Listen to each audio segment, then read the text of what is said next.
In this video, I'm going to show you how to use the Notes app on an iPhone or an iPad to turn your classwork into PDF files to turn in on Google Classroom.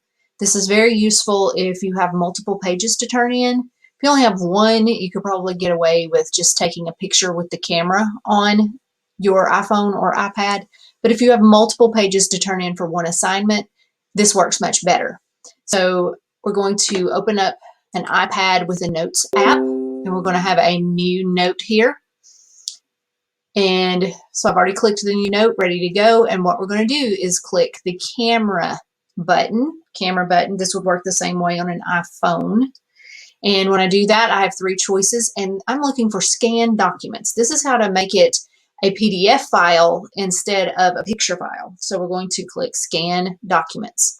Now we're just going to use this chore chart that I have here, and we're going to pretend this is his heart diagram. So we're going to take the picture, and then it's going to ask me to adjust the corners for what I want in the picture. So I need to adjust those up to get everything in the picture that I want to turn in.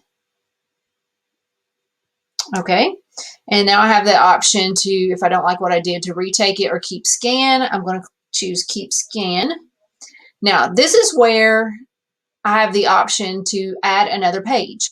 So it is ready for me to scan a second page. So if I had a second page, I would click the button again to take a second picture, and it's going to add it to the first one. And I can do this as many times as I need to until I have them all turned in. In this case, I only have one page, and so I'm going to click save. So you don't click that save button until you have scanned everything, every page that goes in the assignment. So I'm clicking save, and now here it is.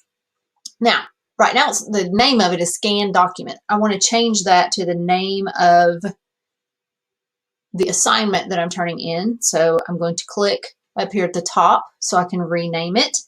And in this case, we're pretending that it's a heart diagram.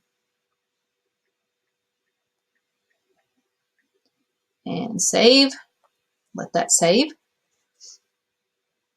And once it's saved, now we're going to use this share button right here, share. So we're going to click that. And if you'll notice, I have the choice to save it to Google Classroom. So I can click Google Classroom here. And you should already have the Google Classroom app on the iPad and signed into the correct account. This is not a history assignment. This is a science assignment because we're turning in a heart diagram. So here's our science assignment, and I'm going to attach to the assignment and choose heart diagram. And it is loading in the heart diagram PDF file. Takes it a minute to show up. Once you see it show up, sorry, it flipped to the other one. Click done on this. Let's see if we pull it up here. If it showed up, classwork, heart diagram. There it is. So you can see that it has uploaded it. And now I'm going to click the turn in button. And it asks me the question, one attachment to be submitted, turn in your work. So I'm going to click the turn in button a second time. You should stay on this page until that changes into unsubmit. So if you don't go all the way to the unsubmit button, then it's not turned in. So once you see the unsubmit button, that tells you it has been turned in. If you make a mistake, you can click unsubmit and get it back, fix your mistake and do it again. So that is how you turn in a PDF file using the Notes app on an iPhone or an iPad.